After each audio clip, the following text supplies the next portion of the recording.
Então, boa noite a todos, a todas.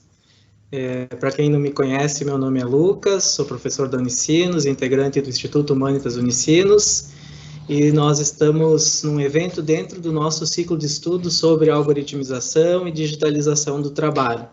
Então, temos participantes, né, desse ciclo de estudos conosco na noite de hoje, e também essa conferência, ou essa webconferência, ela é aberta, né, para que mais pessoas possam acompanhar. Então, quem não é do ciclo de estudos, está nos acompanhando também, seja muito bem-vinda, muito bem-vindo.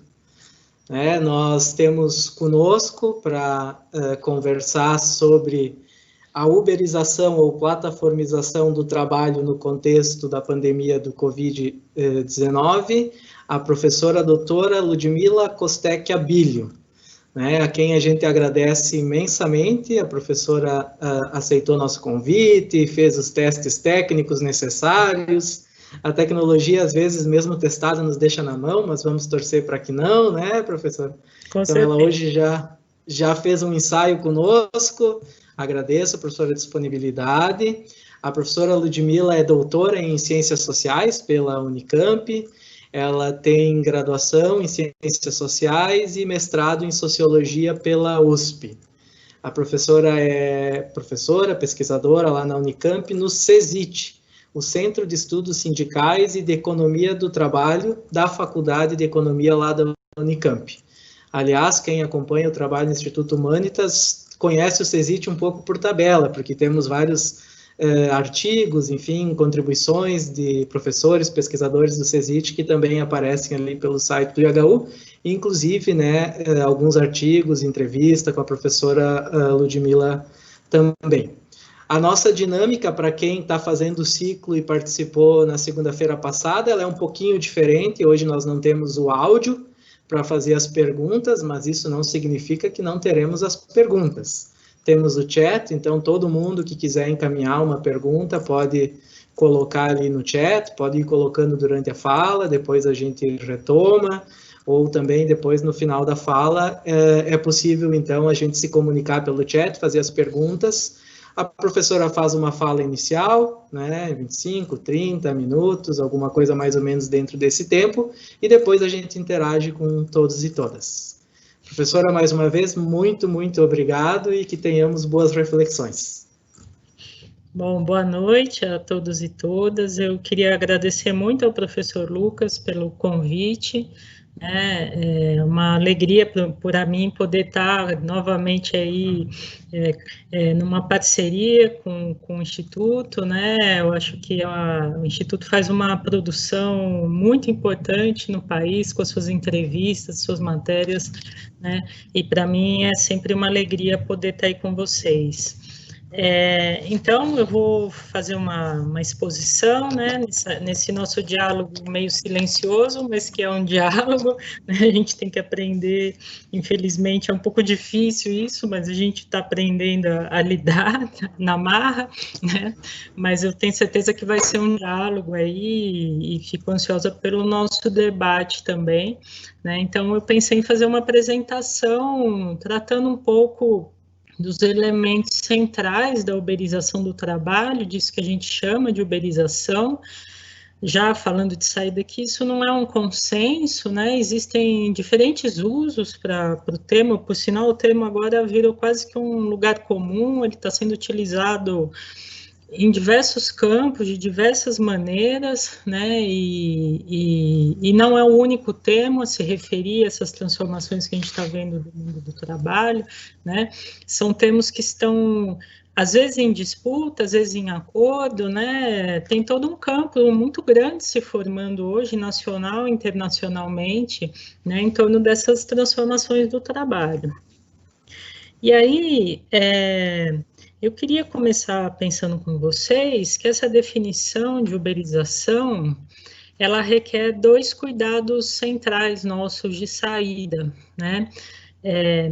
O primeiro é pensar que a uberização, ela não é um processo que se inicia com a empresa Uber, E também não se restringe à empresa Uber, Então, eu sempre falo que eu acho esse termo um termo muito bom, mas um pouco frágil ao mesmo tempo, né? Ainda que eu siga usando e acho que não encontro um termo melhor, né? Porque ele remete muito diretamente à empresa Uber.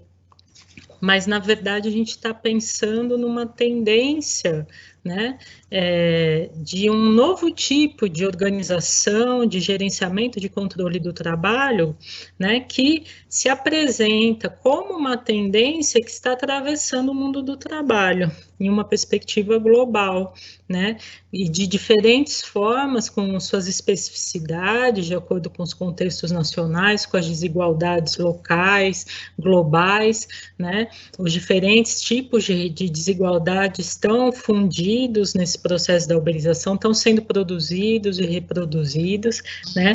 Mas não se inicia com a entrada da empresa Uber, mas, ao mesmo tempo, então, por que usar esse termo, né?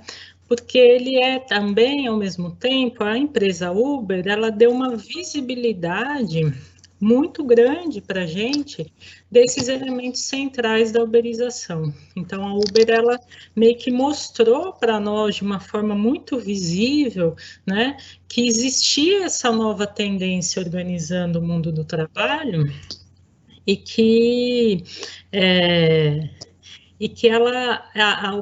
a empresa Uber e os motoristas, a multidão de motoristas, deixa para nós muito claro quais são elementos centrais da uberização, né? Então, nesse sentido, o termo é muito bom. Então, ele tem essa... Então, essa é uma primeira questão importante para a gente levantar, né? A uberização não começa com a entrada da Uber no mercado. A Uber deu visibilidade a esse processo que a gente está chamando de uberização.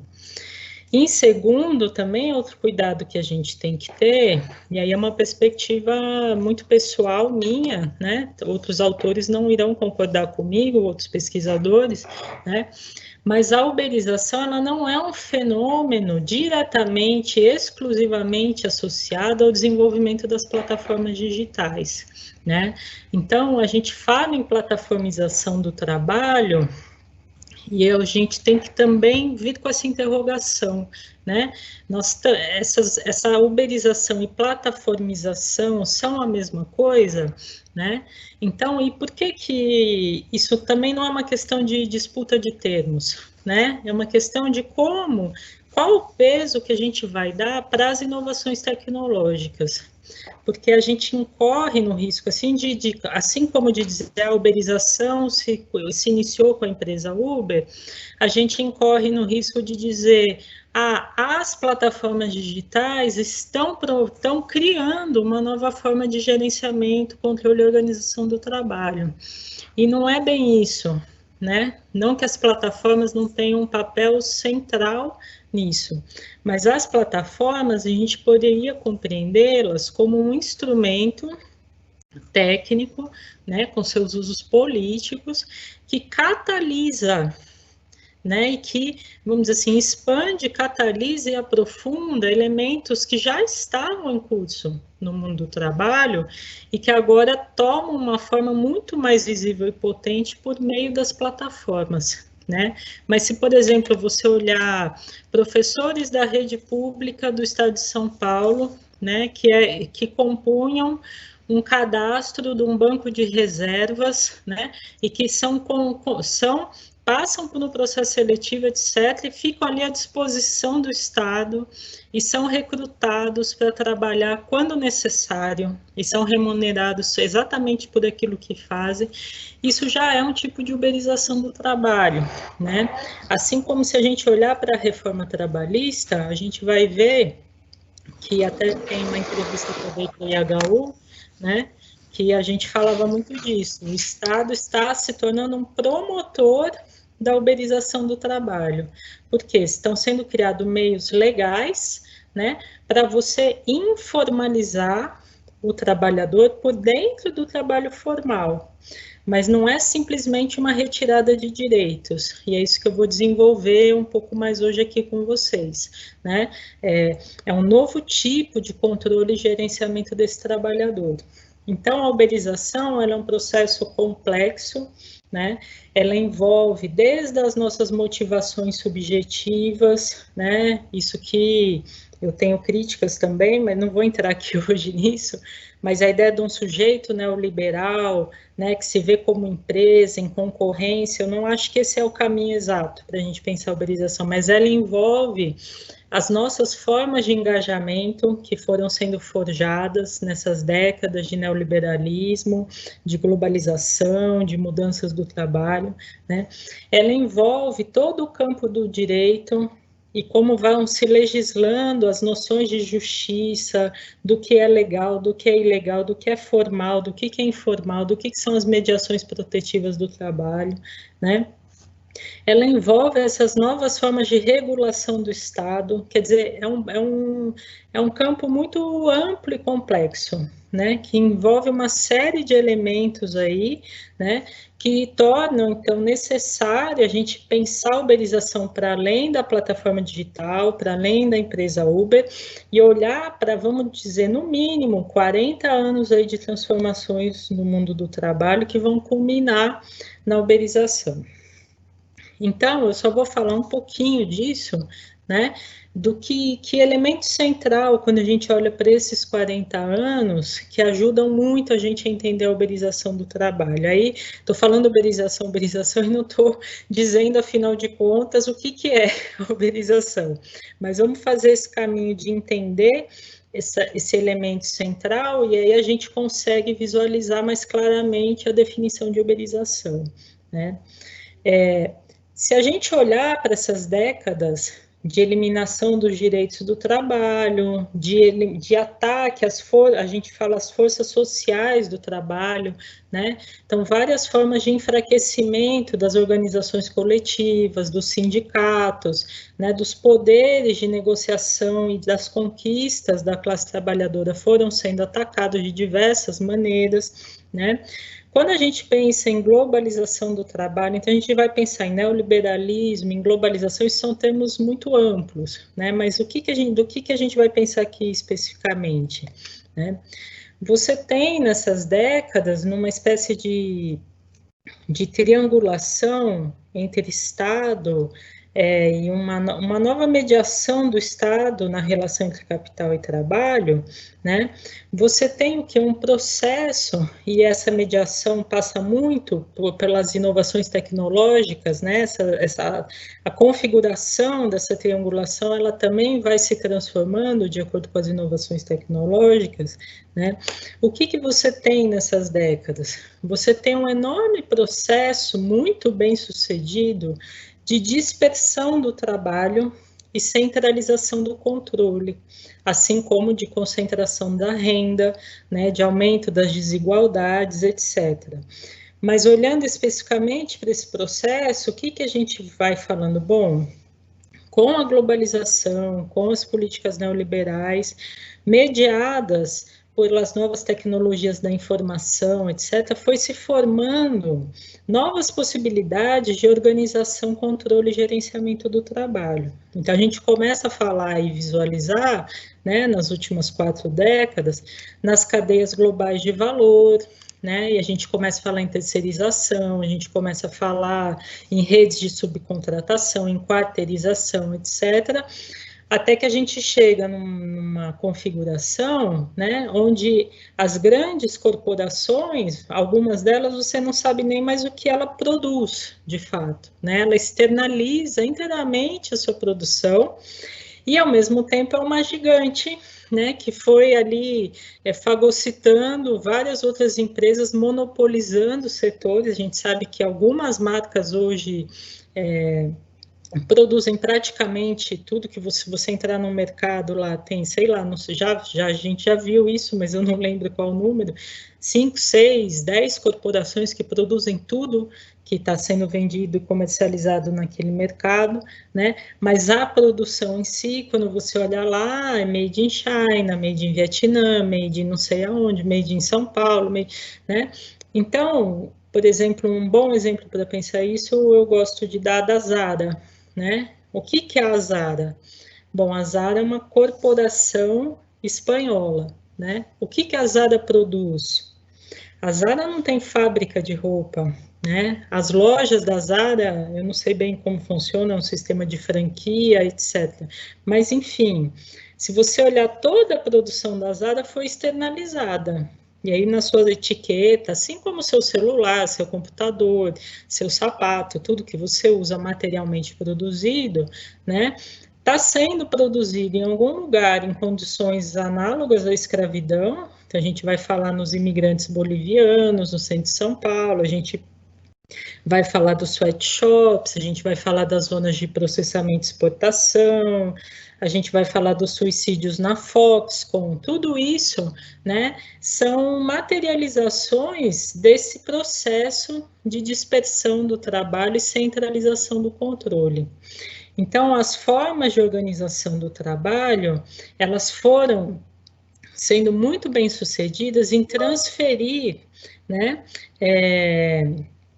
em transferir a produção, transferir riscos da produção, transferir custos da produção, mas se a gente olhar para a Zara, a roupa da Zara chega no modelo da Zara, com o design determinado pela Zara, com o tecido definido pela Zara, no valor que a Zara define, na quantidade que a Zara define, no tempo que a Zara define, nos locais que a Zara define.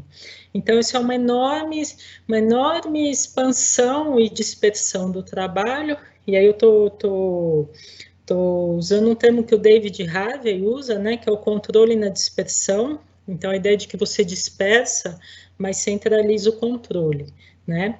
E se a gente olhar para a figura do trabalhador, quando a gente fala em toyotismo, eu não sei qual o grau de familiaridade de vocês com essas definições, né? Mas quando a gente fala nas novas formas de organização do trabalho que já estão concorrendo e se ligando com outras formas mais atuais ainda, né? E também vamos ter que sempre ter o cuidado de não achar que teve Taylorismo, aí tem Fordismo, aí tem Toyotismo.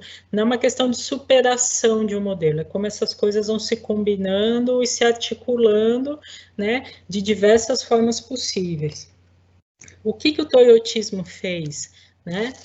Ele trouxe a subjetividade, ele pôs a subjetividade e o conhecimento do trabalhador como um fator de produção, né? E ele joga para o trabalhador parte do gerenciamento sobre o trabalho, só que é um gerenciamento inteiramente subordinado. Então, a figura do trabalhador na fábrica toyotista, né, que trabalha em equipe, que colabora, as equipes concorrem entre si, os trabalhadores circulam, são polivalentes, né, contribuem permanentemente com a melhora da produção, né? Essa é uma figura um pouco distante daquela do Charlie Chaplin na esteira de fábrica, com seu corpo inteiramente disciplinado, né, no tempo da esteira, onde ele é um executor de tarefa e que se não executar no tempo, na disciplina imposta a ele, ele é engolido pela máquina, né?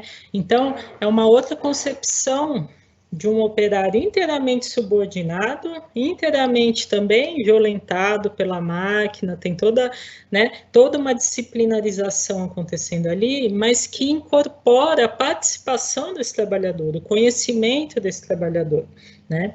E aí a gente pode dar mais um passo e chegar na figura do home office, que todos nós agora aqui, de alguma maneira, já estamos muito bem familiarizados, né? O que é o home office, né? Bom, você não vai mais ter um relógio de ponto, você não precisa vir aqui, eu não preciso ter um gerente vigiando você, eu não preciso estabelecer que essa é sua mesa, sua baia, seu local de trabalho, né? Eu transfiro para você parte do gerenciamento sobre o seu próprio trabalho, né? E você é um excelente gerente de si próprio. Essa é a constatação, né, que essas formas de trabalho foram obtendo ao longo dessas décadas, né? E claro que você é um excelente gerente de si, porque você se engaja com o seu trabalho, você quer fazer o trabalho bem feito, e você convive permanentemente com a ameaça do desemprego. Então, essas coisas se combinam de uma forma muito potente, né? Então, você é um trabalhador que eu não preciso mais controlar o seu tempo de trabalho, eu não preciso mais verificar o seu local de trabalho, né? E você se gerencia, O que importa para mim é você cumprir a meta, né? Você pode ter uma bonificação. Então, figuras protetivas do trabalho desaparecem, né? A jornada de trabalho, o que é hora extra, o que não é, o que é final de semana como descanso, trabalhou no sábado, o valor do seu trabalho é outro. Tudo isso desaparece, né? E você passa a ser um gerente de si próprio. E, claro, isso no imediato tem benefícios para o trabalhador, num primeiro momento, né?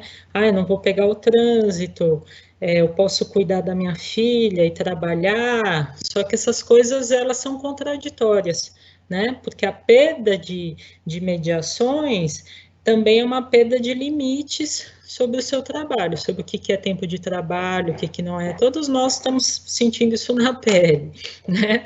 Então, a mistura entre trabalho doméstico, o trabalho para sua reprodução social e o trabalho, né, que você está realizando, tudo isso hoje em dia, a pandemia, ela está deixando essas coisas muito visíveis para a gente, né? Inclusive o que é a uberização e os dilemas da uberização também, que eu vou falar mais para o final.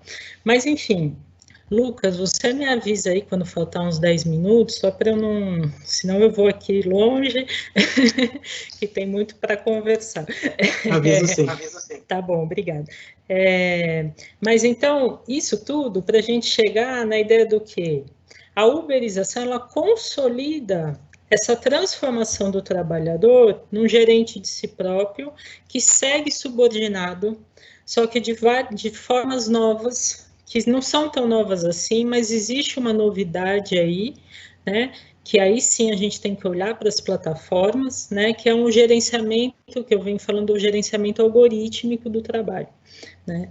Então, a uberização, ela consolida essa transformação. Agora vamos chegar na definição da uberização, né? Eu posso entender a uberização também como um processo de informalização do trabalho. Informalização em que sentido, né? Esse trabalhador, ele está inteiramente desprovido de qualquer direito, de qualquer garantia associada ao seu trabalho, ele passa a arcar com todos os riscos da sua própria atividade, com os custos, né? E, ao mesmo tempo, ele está subordinado, né? Então, ele é um trabalhador que está numa condição informal, mas subordinado a novas formas de controle sobre seu trabalho, né? Então, a uberização, ela trata dessa transformação do trabalhador, eu venho falando num trabalhador just in time, né? Eu não sei se vocês têm familiaridade com esse termo, né? Esse termo é um termo que a gente passa a usar nas últimas décadas, muito associado ao toyotismo, né? Para falar das novas tecnologias da informação que vão possibilitar o quê? Né? Que uma fábrica produza no tempo da demanda. Isso é a produção de just-in-time, né? Então, ao invés de você ter grandes estoques, você ter que prever qual vai ser o fluxo do mercado consumidor, etc., você consegue organizar a sua produção, você está comprando o carro e o carro está sendo praticamente fabricado no tempo da compra, e aí toda a linha de montagem, né, os vários nós das cadeias aí que estão articulados, tudo isso tem a ver com isso que eu estava falando antes, né? Então, a produção de just-in-time é isso, você produz no tempo da demanda. Eu venho falando que a uberização transforma o trabalhador num trabalhador just-in-time. E o que isso quer dizer? Né? Que esse trabalhador, ele vai sendo reduzido à pura força de trabalho, a ser utilizada quando necessário, né? Numa perspectiva marxista, isso é a consolidação, né, da vitória da relação do capital-trabalho e a vitória do capital, né? Porque é o quê? É você deixar de reconhecer aquele trabalhador como um ser humano que precisa ter descanso garantido, precisa poder envelhecer, precisa trabalhar X horas por dia, precisa ter férias remuneradas, etc., para concebê-lo como uma força de trabalho, uma energia, né, que vai sendo utilizada quando necessário. E o trabalhador, ele passa a ser inteiramente responsável pela sua própria sobrevivência, né? Ele não tem nada garantido. O que garante a sobrevivência dele nessa atividade que ele se engajar são as estratégias que ele traçar, né? Então, quanto melhor for as estratégias dele, que também são estratégias subordinadas, que eu posso ser o melhor motorista do mundo, mas eu preciso da corrida que chegue no meu celular em tal valor. Eu não tenho como escapar disso, enquanto eu sou uberizado, né? Então, esse trabalhador é relegado à sua própria gestão da sua sobrevivência, né? Então, a uberização, ela consolida esse processo. E por que just in time? Porque você vai formando uma multidão de trabalhadores disponíveis ao trabalho, engajados, né? Então, não são trabalhadores contratados. Aí, não sei também se vocês chegaram a falar em crowdsourcing. Tá, então eu falo um pouco disso, né? Já vou falar disso, então. Você tem uma multidão de trabalhadores que se engajam, ficam disponíveis ao trabalho e são utilizados na exata medida da demanda, né? Então, eles são utilizados quase que como um fator de produção, né? Então, você vê, por exemplo, o motofretista, né? Ele passa lá, o bike boy, por exemplo, que se tornou, é uma figura que nasce com a uberização, não existia, né? Ele é criado pelas empresas aplicativo, né, que vão se apropriar de um modo de vida tipicamente juvenil, negro e periférico, agora racionalizado, né, burocratizado e controlado por essas empresas. O bike boy, ele trabalha lá em média 12 horas por dia e ganha um salário mínimo por mês. O que são essas 12 horas? Não é que ele passou 12 horas fazendo entrega, né? Ele passa 12 horas logado no aplicativo à espera da entrega. E ela vai vir um dia mais, um dia menos, né? Ele está ali disponível. Então, tem todo um discurso da flexibilidade, da liberdade do trabalhador. Poxa, mas o trabalhador trabalha da que ele quiser, para quantos aplicativos ele quiser, né? Isso é verdade até a página 2, né? Porque, na verdade, para conseguir garantir a sobrevivência dele, esse trabalhador tem que se engajar inteiramente nesse trabalho, né? E ficar inteiramente à disposição da empresa, sem saber quanto que ele vai ganhar no final do dia. Já adiantando para vocês, o que a gente tem visto, todas as pesquisas empíricas com motoristas, com motofretistas, com outros trabalhadores de outras ocupações que já estão se uberizando, é o quê? Que esses trabalhadores, eles definem, vejam como o gerenciamento vai sendo transferido, né? Antes, o seu chefe define a sua meta, você faz seu home office e tem que cumprir a meta. Esse trabalhador, ninguém define a meta, ele define a meta. Mas a meta, na verdade, é quanto ele precisa para pagar a conta no final do mês, né? Ele vive no limite da sobrevivência, ele quer pagar a prestação do carro, a prestação da casa, a faculdade do filho, etc., né? Então, o que esse trabalhador faz? Ele faz um cálculo. Eu preciso ganhar tanto por mês. Para eu ganhar tanto por mês, eu preciso, no mínimo, ganhar tanto por dia. Então, esse valor é a minha meta. E aí, o que a gente vê no campo? Que o motorista, o motoboy, ele sai de manhã pensando assim, eu tenho que ganhar R$300 até o final do dia. Bom, se eu trabalhei 8 horas, hoje eu dei sorte, veio mais corrida para mim, teve lá uma promoção, uma bonificação, eu consegui o bônus, tal, consegui, posso ir embora. Não consegui, vou ficar aqui até meia-noite, né? Então, ele é um trabalhador disponível e ele vai se gerenciando. Eu vou lá para o centro, tal horário perto do shopping, tem mais chamada. Ele vai criando estratégias, né, dentro de um mundo que opera acima dele. Ele não tem nenhum poder de negociação ou interferência nisso, ele só vai se adaptando, as estratégias dele vão se adaptando a essa forma de gerenciamento. Então, nesse sentido, que ele é um trabalhador de just-in-time, né? Ele é um trabalhador disponível que é usado de acordo com a demanda, mas ele se gerencia sem ter nenhuma proteção. Vejam o que é ser uberizado, você não tem garantia nenhuma, você não tem nenhum direito, você não tem, a empresa não tem nenhuma responsabilização sobre o seu trabalho, né? Se você morrer, se você bater o carro, etc., não tem nenhuma responsabilização, né? E mais do que isso, ou além de tudo isso, você não tem uma garantia sobre a sua remuneração e o seu tempo de trabalho. Então, você inicia o dia sem saber. Não é que você pensa assim, se eu trabalhar 12 horas, eu vou ganhar tanto. Não, você não sabe. Você vai trabalhar o quanto for necessário para você ganhar X, que é o necessário para você sobreviver. Então, isso é a figura do trabalhador just in time. Quanto tempo eu falei já, Lucas? Só para eu ver aqui o quanto que... Falta 10? Tá bom. Eu vou falar 15, então, tá bom?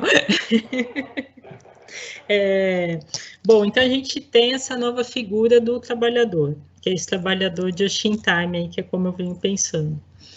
Você tem uma nova configuração das empresas. As empresas vão se apresentar como o quê? Mediadoras.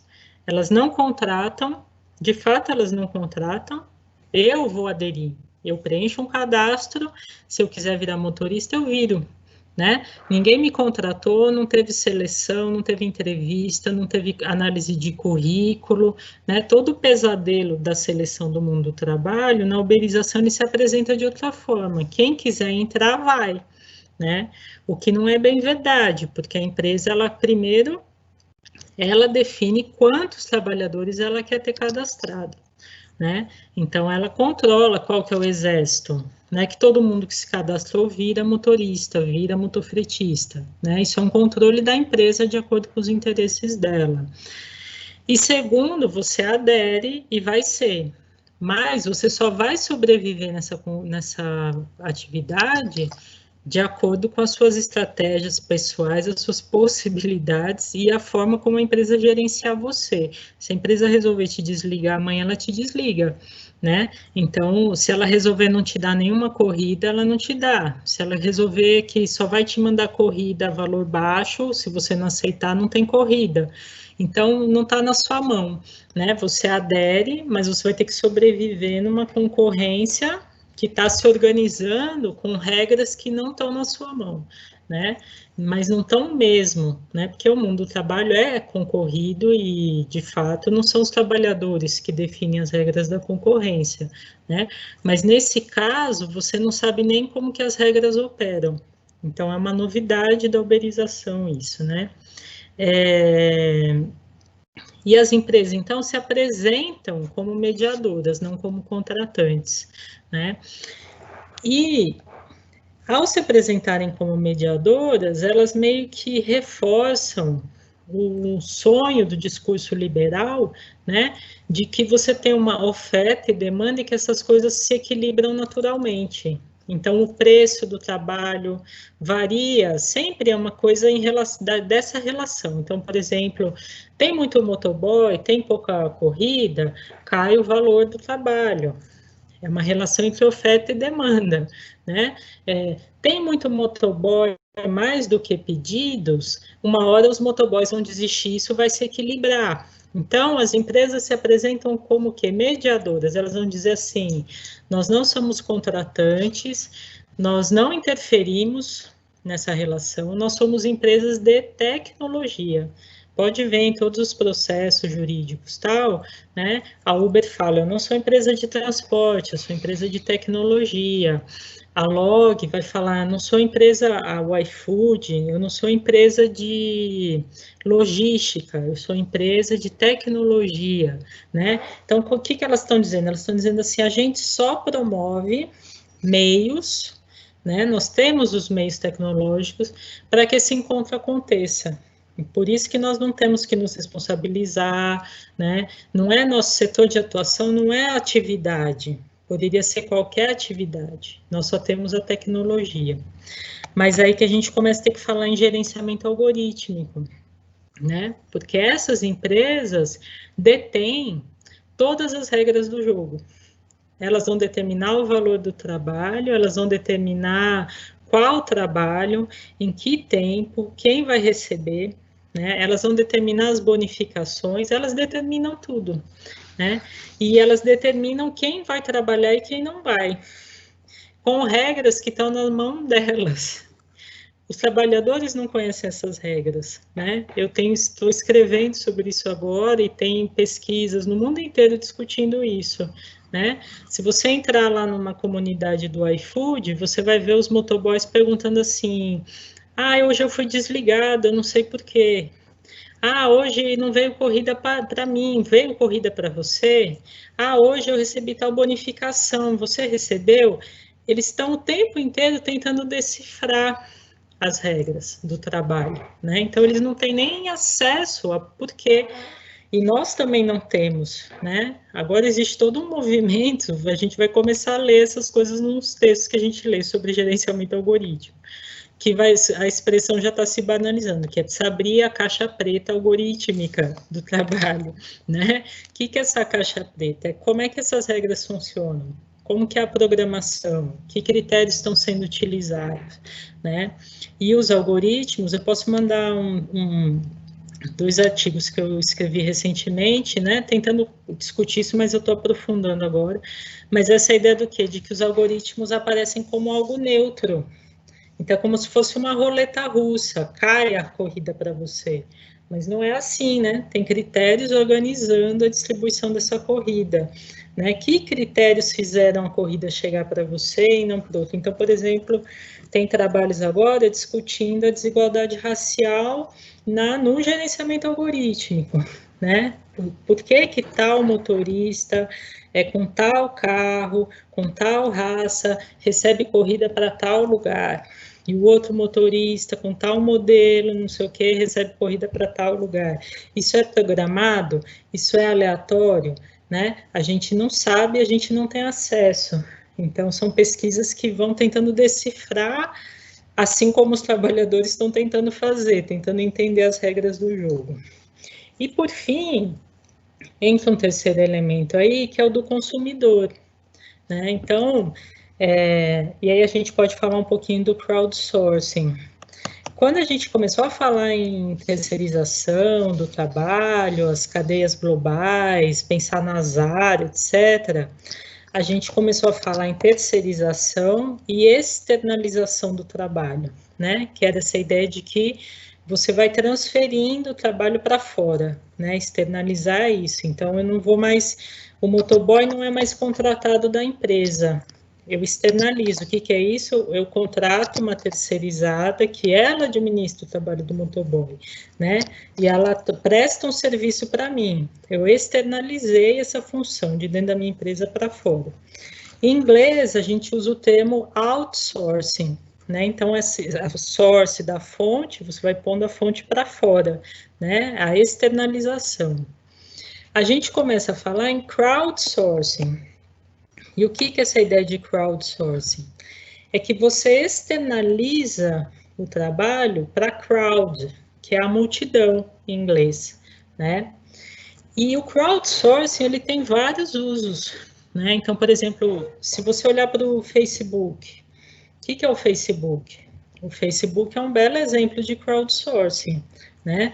O Facebook, ele é uma plataforma que só existe se a multidão alimentar, né? Uma multidão de usuários postando. Tudo que a gente faz ali é uma fonte para o Facebook, certo? É a nossa atividade. Se a gente parar de usar o Facebook não existe mais.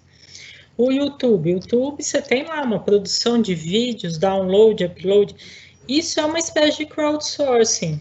Você joga para a multidão, só que tem uma complicação aí, porque se desfaz a clareza entre o que é trabalho e o que não é. Então, por exemplo, você pode estar me ouvindo falar e dizendo assim, poxa, mas Facebook não é trabalho? E eu vou concordar com você. E aí eu vou te perguntar, mas o que valoriza o Facebook? Aí nós vamos entrar numa outra palestra aí que eu vou ter que assistir, não fazer, para entender, né, o que afinal valoriza o Facebook. Aquilo tem, da onde vem, né? Como é que tem uma extração de mais-valia ali, a gente está produzindo alguma coisa, né? Então, o crowdsourcing, ele traz essas dificuldades, porque ele envolve toda essa multidão engajada na rede, né?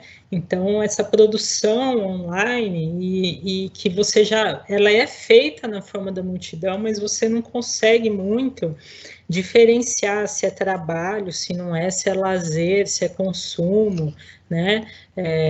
Mas tem exemplos muito claros de crowdsourcing que é trabalho. Então, por exemplo, vou dar 2 para vocês.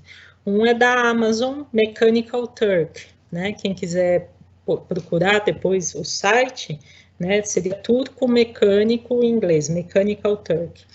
A Amazon criou o quê? Uma plataforma onde várias empresas postam ali atividades, microtarefas, a gente fala, né?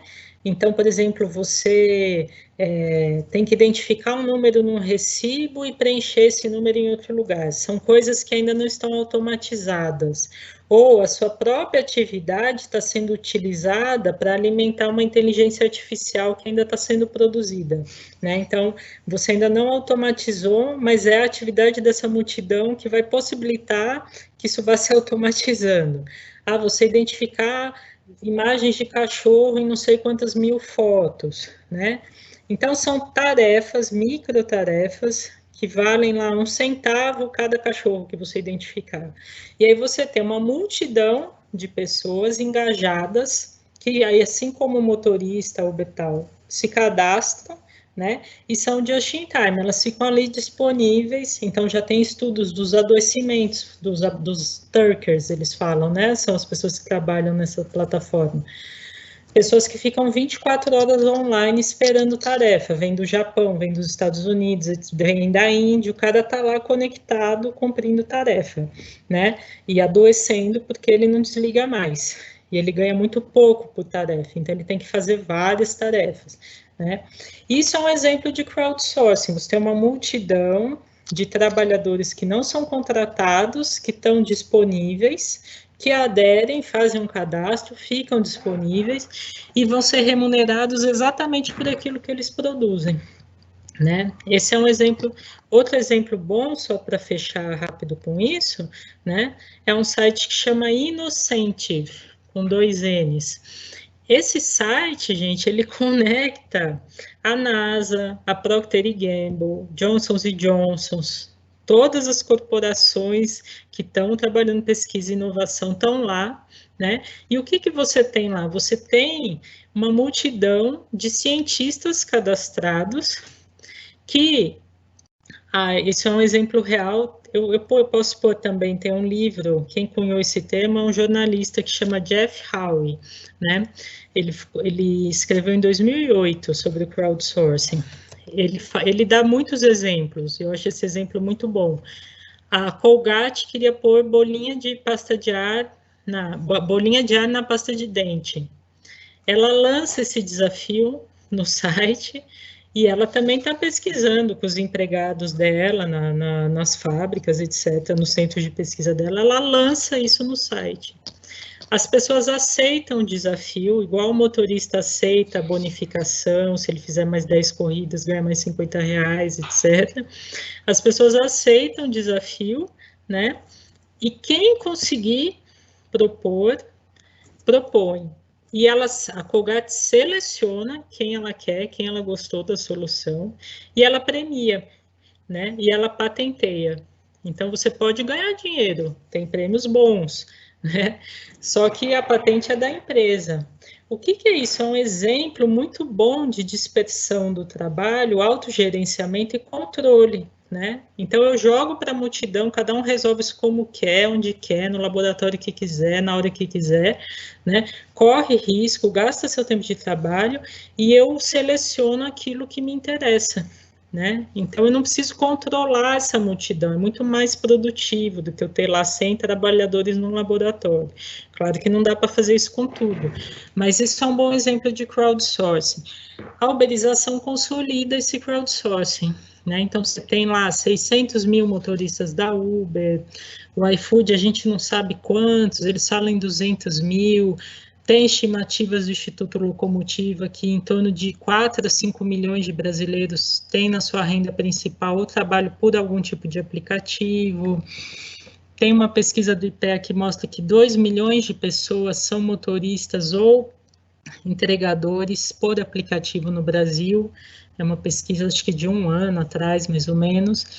Então, são as multidões que vão se formando subordinadas a uma única empresa ou algumas poucas empresas, né? Isso, para fechar, a ideia do consumidor, que entra aí também fazendo crowdsourcing. Em que sentido? Você tem uma nova figura, que é a participação do consumidor, mas não eu, você, a multidão de consumidores, né? Trabalhando como um gerente coletivo do trabalho. Então, a gente avalia o tempo todo, né? A gente dá as estrelinhas, a gente escreve lá no site se a empresa era boa, se a encomenda chegou na hora, se o Airbnb é bom, se o apartamento é confiável, né? E a gente sabe o quê? Que nós somos excelentes gerentes, nós somos muito bons nisso, né? Então, você não precisa mais ter a certificação do Estado dizendo, esse estabelecimento passou por dedetização, não sei o que, tal, até que morre lá uma família inteira, né, num apartamento no Chile, vazou um gás, e aí? Quem que é responsável por isso, né? Você retira o Estado dessas formas de regulação e joga para essa coletividade. E essa coletividade é muito boa em avaliar o trabalho, né? Então, a gente confia, a gente tanto executa, como a gente confia. A gente sabe que as avaliações são confiáveis. E tudo isso que a gente está fazendo também é incorporado no gerenciamento algorítmico, né? Então, a forma como a gente avalia o motorista, os nossos dados, o nosso deslocamento, tudo isso está virando dado e sendo processado, né? Então, a uberização, ela também começa a criar formas de certificação do trabalho que passam ao largo do Estado, né? Então, você cria novas formas informais, olha que interessante como é uma informalização, né? Não tem certificação, não tem procedimentos pré-estabelecidos, não tem nada, é uma coisa sociológica, assim, o conhecimento da multidão vai determinando o que é bom, o que é ruim, né? É um conhecimento que vai sendo socialmente produzido e compartilhado. Tanto que se você olhar um motorista de táxi, um motorista da Uber, os dois estão fazendo a mesma coisa, né? Só que qual a diferença? Por que você entra no carro do taxista? Por que você entra no carro da Uber? Nas dois você corre alguns riscos, né? Do taxista, ele passa por certificações estatais. Tem o emblema do carro dele, tem lá a plaquinha que ele está regulada, a placa vermelha, certificação da condição do carro, do sei o quê, do motorista. Da Uber, você entra por causa da marca que você confia, né? E das avaliações, quer dizer, não é só a marca, a multidão vai fomentando a nossa confiança. Então, esse é um panorama geral, tá? Eu falei muito já, teria até mais coisas para falar, mas é um panorama geral da uberização para a gente pensar nesses 3 elementos, né? Ela reconfigura a figura do trabalhador, redefine a forma como as empresas se apresentam e ainda redefine a participação dos consumidores e as novas formas de certificação do trabalho. Tudo isso está passando por um processo de informalização do trabalho, que, entretanto, é extremamente bem controlado, mas ele é controlado nesse sucesso em transferir o gerenciamento do trabalho para os trabalhadores, em transferir riscos, transferir custos e manter esses trabalhadores subordinados. Então, só para fechar, sempre que a gente falar em uberização, a gente tem que pensar em informalização do trabalho, mas não só, é informalização e monopolização. Né? Então, essas empresas, elas vão monopolizando os setores onde elas atuam, né? E, ao mesmo tempo, vão promovendo, né, um enorme processo, e daí não são só elas, tem o papel do Estado, tem os contextos locais, etc., né, que possibilitam esse enorme processo de informalização do trabalho. Aí, só para fechar, né, já que estamos falando do contexto da pandemia, para isso não passar batido, né, a pandemia, ela dá muita visibilidade a essa condição do que é ser just in time. Então, o que nós estamos vendo? para nós, não sei quantos de vocês estão conseguindo, ou podendo, ou querendo se isolar, né? Mas a gente criou uma linha divisória socialmente estabelecida entre os que conseguem, podem se isolar e os que não podem, né? E o nosso isolamento, o nosso direito ao isolamento, como uma proteção à nossa saúde, à nossa vida e até da toda a coletividade, né? Ela está hoje passando por um serviço essencial, que é o de entregas, né? Então, esses trabalhadores de entregas uberizados hoje, eles passam a desempenhar um papel fundamental, né? A gente fala que é um serviço essencial durante a pandemia. E, ao mesmo tempo, esses trabalhadores não têm a opção do isolamento, né? Porque é isso, eles são trabalhadores de just in time que precisam estar na rua o tempo todo para poder sobreviver. E vejam a perversidade, eu posso também mandar isso para vocês, a gente acabou de publicar esse relatório, eu fiz com outros pesquisadores essa pesquisa, né? A gente fez online com os entregadores, tivemos aí 300 questionários respondidos em diferentes capitais do país. E o que a gente constatou nesse retrato aí que a gente fez dos motofretistas e dos bike boys? Que em plena pandemia, as empresas, vocês conseguem imaginar o quanto elas estão lucrando com a pandemia, valorização de ações e um aumento exponencial que elas não vão divulgar para a gente do número de entregas, né? O rendimento dos trabalhadores está caindo. Eles estão trabalhando o mesmo tempo durante a pandemia, né? Estão recebendo menos pela hora do seu trabalho. E você tem um exército de pessoas que estão vindo de outras ocupações, em outras situações de dificuldade, tentando virar motofretistas e bike boys, né? E isso está possibilitando que essas empresas joguem para baixo.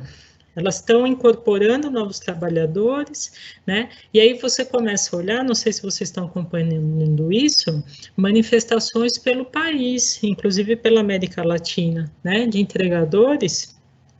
E a pauta deles é melhores condições de trabalho, proteção, né? As empresas dizem que fornecem, mas fornecem muito poucas formas de proteção aos trabalhadores na pandemia, e fim dos desligamentos, porque as empresas começaram a desligar as pessoas sem justificar. O cara acorda, vai trabalhar, ele não pode, né? Ele foi desligado, ele não sabe nenhum motivo, ele não tem nem com quem reclamar, é uma loucura, né?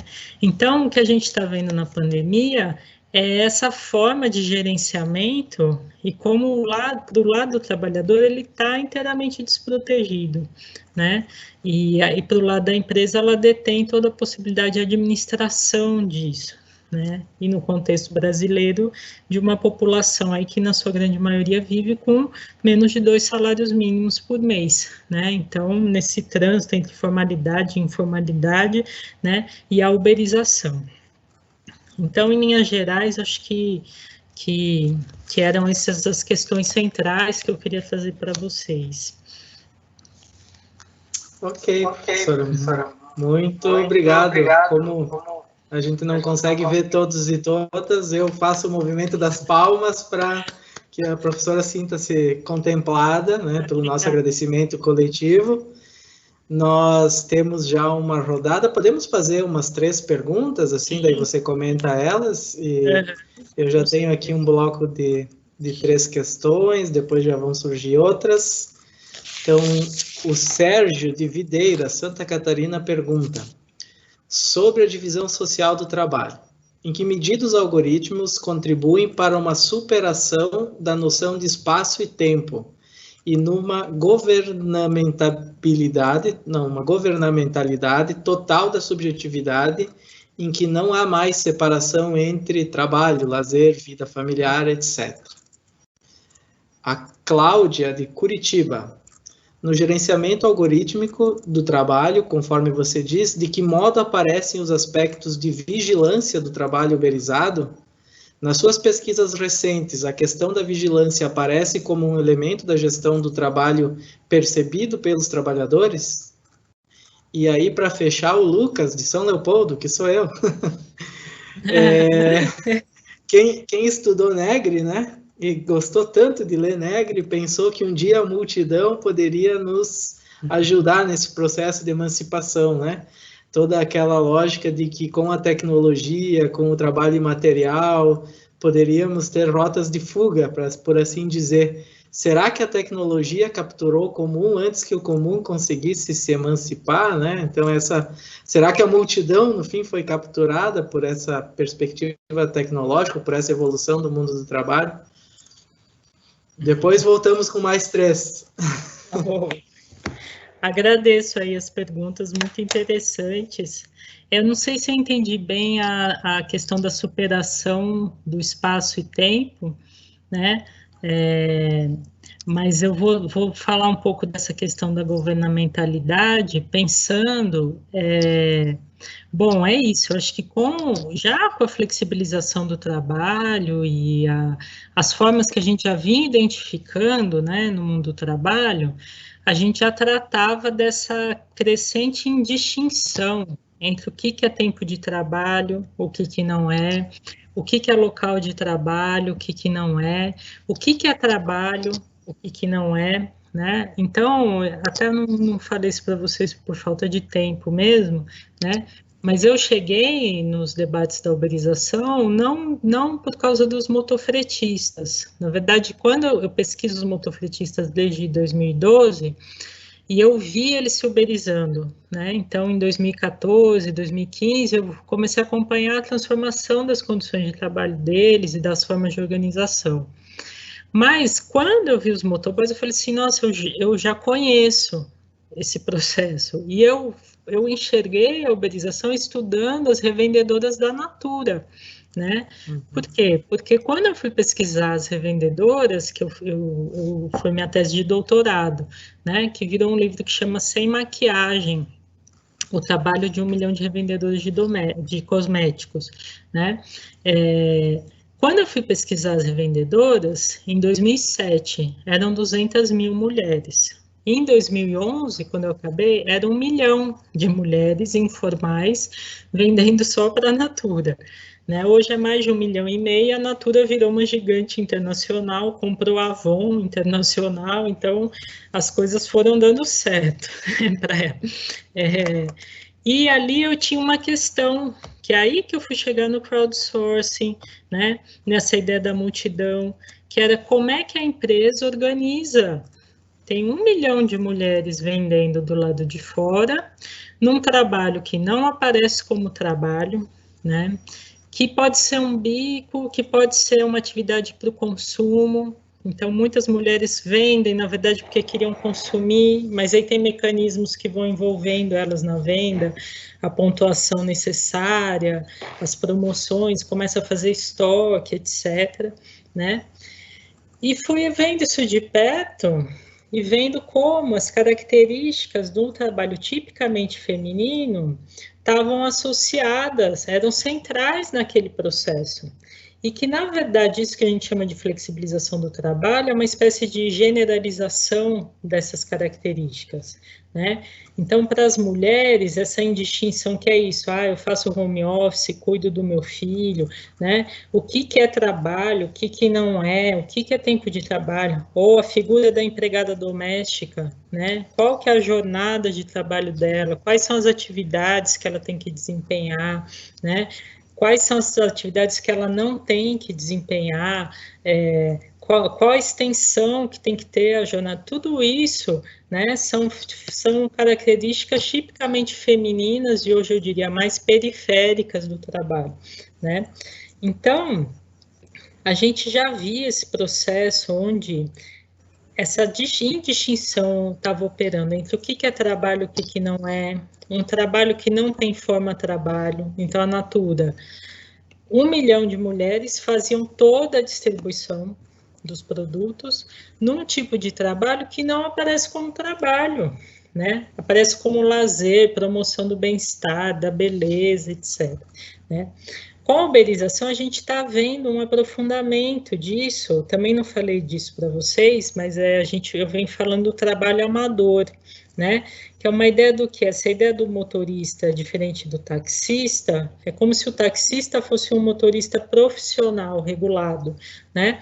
E o motorista Uber, ele é amador, porque ele aderiu à atividade, amanhã ele pode parar, mesmo que ele trabalhe 7 horas por semana, 7 dias por semana, 12 horas por dia, ele está lá como amador, né? Vai sempre parecendo que é um bico aquilo, que é uma coisa que ele se engajou de uma outra forma, que aquilo é trabalho, mas não é, né?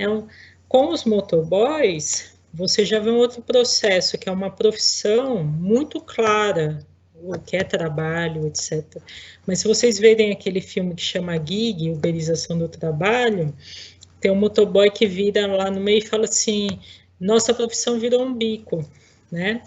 E é verdade, porque você está transformando um trabalho que era uma profissão num trabalho amador, que as pessoas aderem, se engajam, você rebaixa o valor da hora de trabalho, as formas de trabalhar vão mudando, né?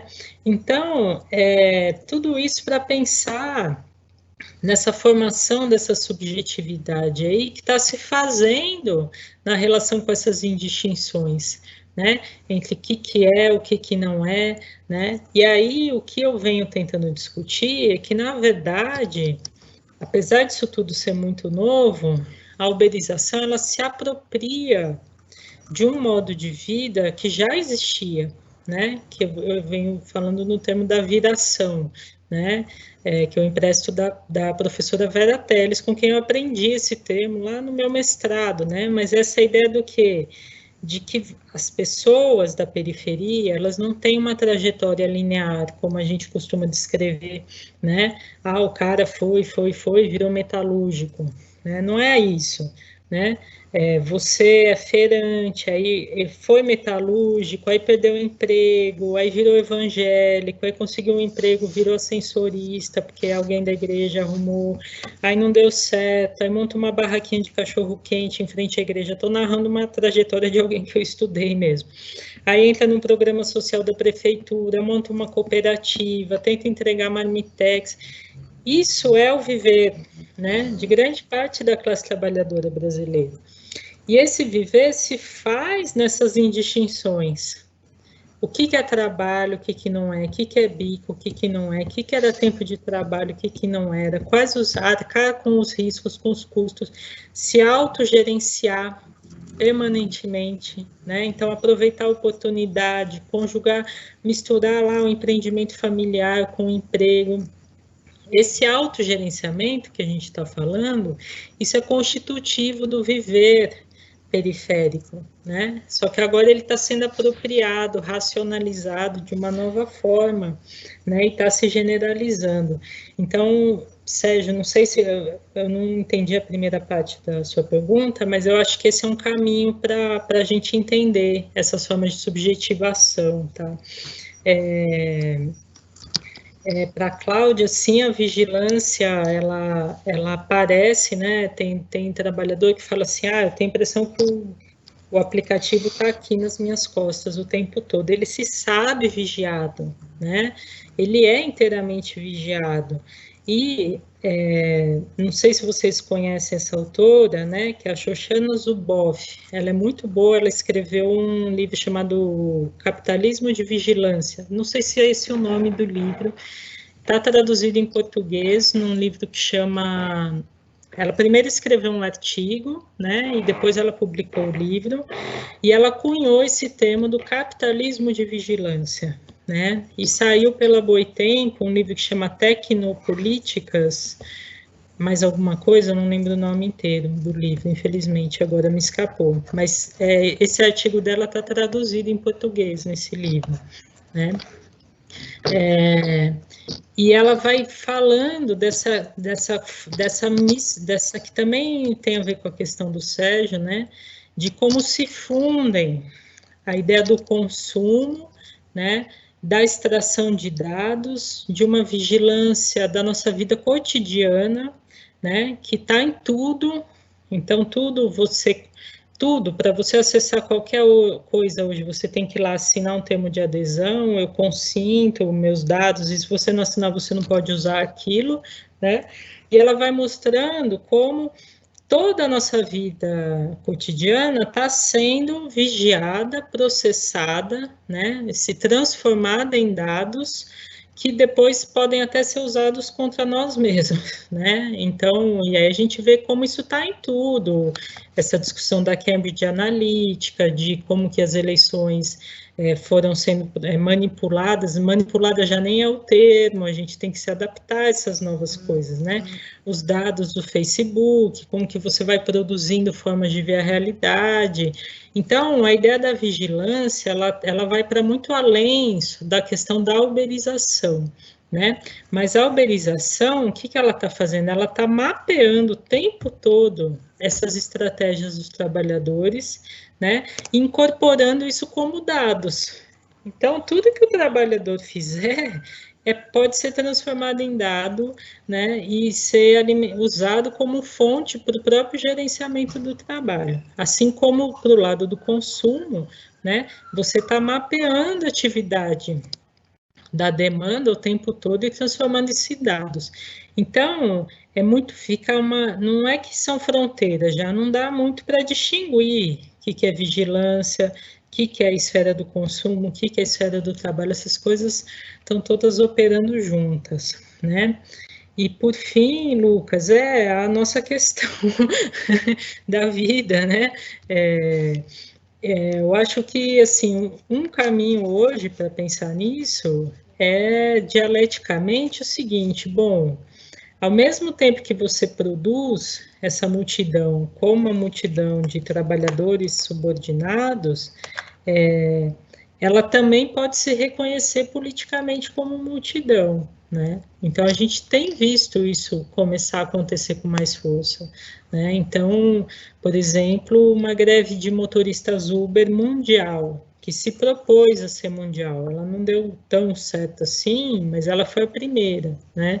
Agora a gente está vendo os entregadores se organizando, e se essa multidão se reconhece como multidão, e aí a multidão e a monopolização, né? Então, são algumas empresas, que são 600 mil motoristas e uma empresa, né? Isso tem um poder político, assim, só que é muito difícil a organização desses trabalhadores, né? Então, por exemplo, um motofretista super engajado, que eu conheci, entrevistei e tal, ele fala, olha, eu participei das manifestações, tal, não da pandemia, mais antigas, né? E ele fala assim, mas é um problema, porque o dia que eu vou na manifestação, eu não ganho nada, né? E o dia que tem manifestação e eu não vou e vou trabalhar, eu ganho mais do que no dia normal de trabalho, porque tem menos motofretista.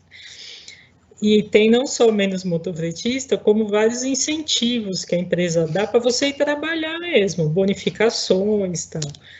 Então, é muito difícil se organizar, mas, ao mesmo tempo, é muito fácil, porque os meios técnicos para a organização também são os mesmos que estão subordinando, né? Então, as organizações em rede, as formas de comunicação, tudo isso está acontecendo, né? E na esfera da circulação, esses caras podem parar o país, né? Basicamente é isso. Então, acho que tem algumas rotas de fuga aí ainda assim. Tá certo. Obrigado, professor. Fazemos mais uma rodada, então, com 3 questões. Nós tínhamos pensado em terminar um pouquinho antes das 9, daí a gente usa como teto às 9 horas, então pode responder essas 3 questões e encaminhar o fechamento. Tá bom. Vamos lá. Então, Gabriel Vale pergunta, Ludmila, você tem dito que a uberização trata-se da subordinação produtiva e centralizada de um modo de vida que é o da periferia. Poderia desenvolver um pouco mais essa ideia? E o Leonardo Melo pergunta, pensando nos sistemas de avaliação, parece existir uma grande pressão sobre esses trabalhadores, em função de seu trabalho estar sob constante supervisão e ao sabor, inclusive, do humor dos usuários, e sujeitos também às pressões do próprio mercado. Nas suas pesquisas, como esses trabalhadores se relacionam com estas questões? Já falou um pouco na questão anterior, né? E uma última questão, tanto quando a gente pensa organização, emancipação, ou mesmo toda hoje essa discussão, né, dos bullshit jobs. Então, sempre vem a questão da renda. Eu preciso sobreviver, eu preciso ir fazer o trabalho, fazer a entrega.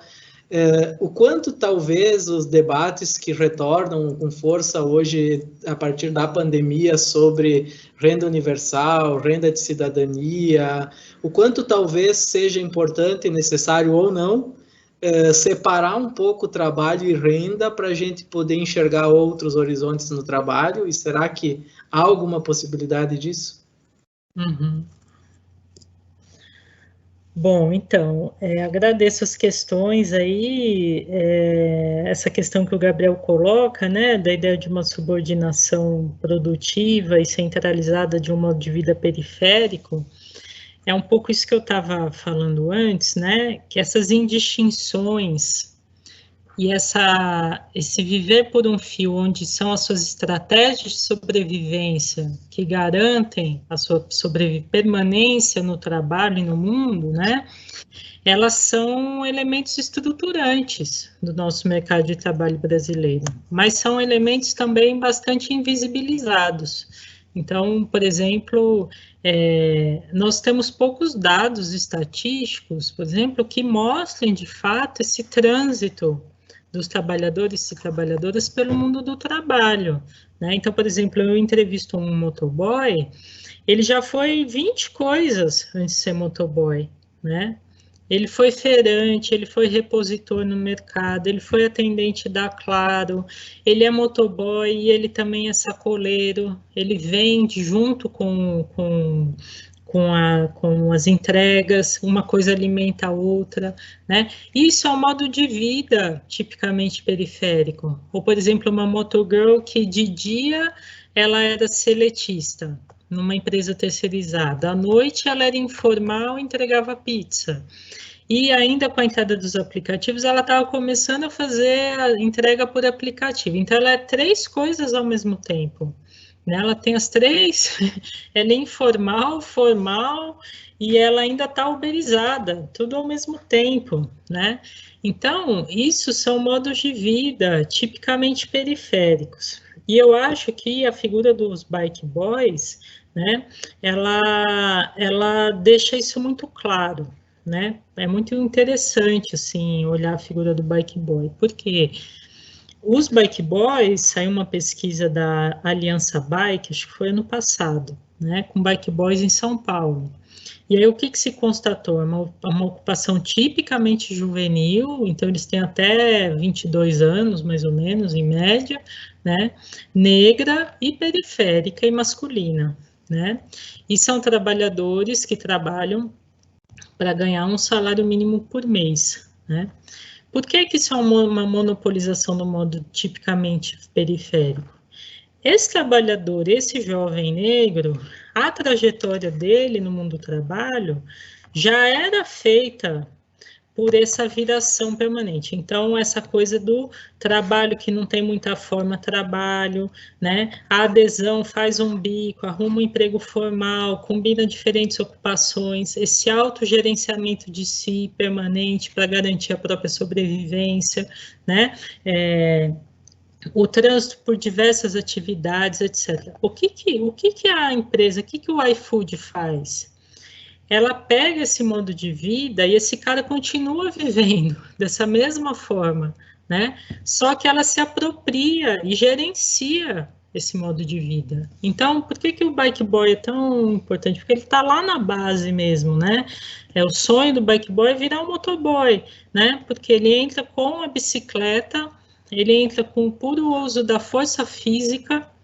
Então, ele não precisa ter um capital inicial, ele vai alugar a bicicleta, ele vai ter uma bicicleta, às vezes ele não vai nem pagar a condução, ele vai pedalar 30 quilômetros da casa dele até o centro da cidade, né? Ele vai usar essa força física, ele vai se virar permanentemente para conseguir fazer isso, ele vai passar o dia na rua, né? Ele não vai voltar para casa, então tem a hora do almoço que tem muita entrega, a hora do jantar que tem muita entrega, Ele não vai no meio da tarde voltar para casa, ele vai ficar lá logado esperando. Não sei se vocês viram essas fotos, né, dos jovens dormindo no centro da cidade, no meio da praça, com a cabeça dentro da bag, né, que eles chamam, né, uma foto muito emblemática das condições de trabalho. Então, o modo de vida desse cara é o mesmo de outras ocupações, né? Essa coisa que você está ali disponível, está se engajando, né? Você não tem garantia de nada, você entra com o que você tem e vai, né? E ao mesmo tempo você está inteiramente subordinado. Então, e a uberização, ela está promovendo, além dela se apropriar, ela está promovendo uma generalização desse modo de vida. Né? Quanto mais ela se expande para as atividades, mais essas indistinções entre o que é trabalho e o que não é, o arcar com os riscos do trabalho, as indistinções entre o que é tempo de trabalho pago e o que não é. Então, por exemplo, eu trabalho 12 horas, mas eu só recebi pelas entregas, mas eu trabalhei 12 horas, né? Eu estava à disposição, eu estava ali procurando entrega, né? Então, é nesse sentido que é uma monopolização, que você vai criando formas de monopolizar. Então, é muito fácil a gente pensar na uberização em vários setores da economia, né? Manicure, construção civil, tem muitas ocupações que podem ser centralizadas e monopolizadas, né? E você vai gerenciando essa forma de vida que é tipicamente periférica, e ao mesmo tempo você vai expandindo ela para outras ocupações, né? Professores, advogados, etc., que já viviam como liberais, alguns, né? Você vai criando novas formas de subordinação desses trabalhadores. Que eu falo? Do Leonardo, né? Esse sistema de avaliação, como que era a pergunta mesmo? Como que eles sentem, né? A pressão da avaliação, era isso? Isso, e a própria avaliação em relação ao humor dos usuários também, né? Além das pressões do próprio mercado. Então, o sistema de avaliação, ele opera ali como esse gerente, né? É o gerente permanente. Então, e é um gerente, olha que interessante, né? Ele não tem, ele tem uma personificação fluida, né? Quem entra ali no carro é o gerente naquele momento, né? E o trabalhador se sabe avaliado o tempo todo. Então, é uma busca permanente pela melhor avaliação, né? E então, as estratégias dele, o gerenciamento dele, estão passando também o tempo todo pela busca dessa melhor avaliação. Então, as avaliações, elas vão garantindo a qualidade do trabalho, também de forma informal, né? Porque é isso, os critérios para você dar as estrelinhas, etc., se você vai comentar no Airbnb a qualidade do quarto, se não vai, né? Não tem uma pré-definição. Isso é uma coisa que vai sendo socialmente construída pelo movimento da multidão, né? Então, você vai tendo esse fluxo de avaliações que vão operando aí.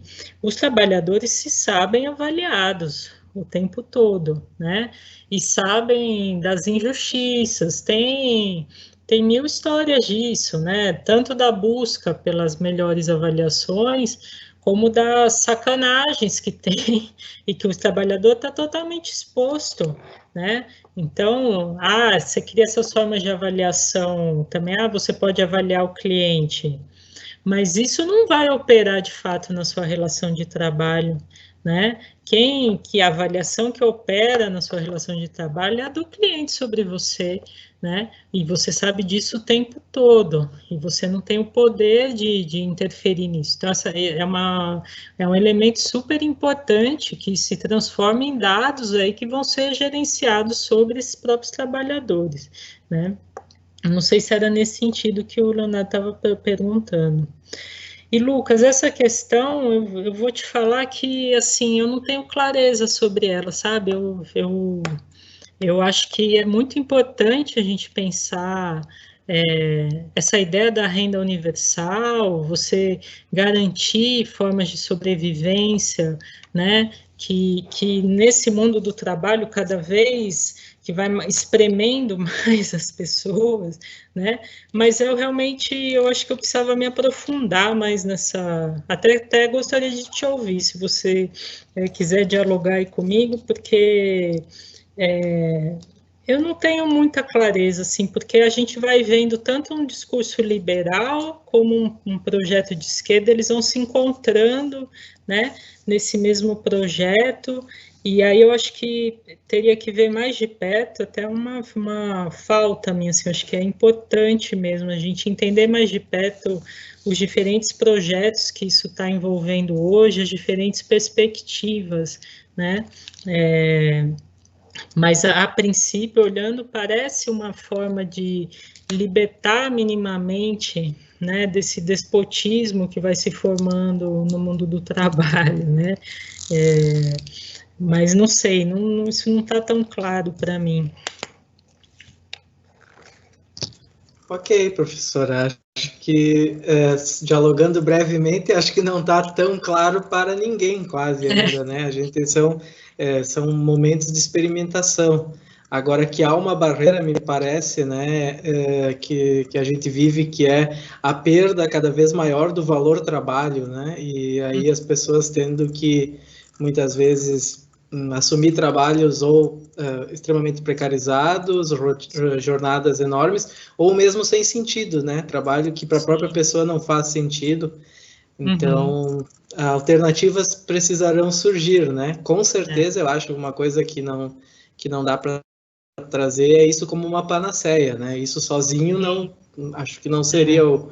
Mas, enfim, também tenho muitas dúvidas, mas me veio levantar a questão. Sim, agora a pandemia, ela também trouxe muito fortemente essa questão, né?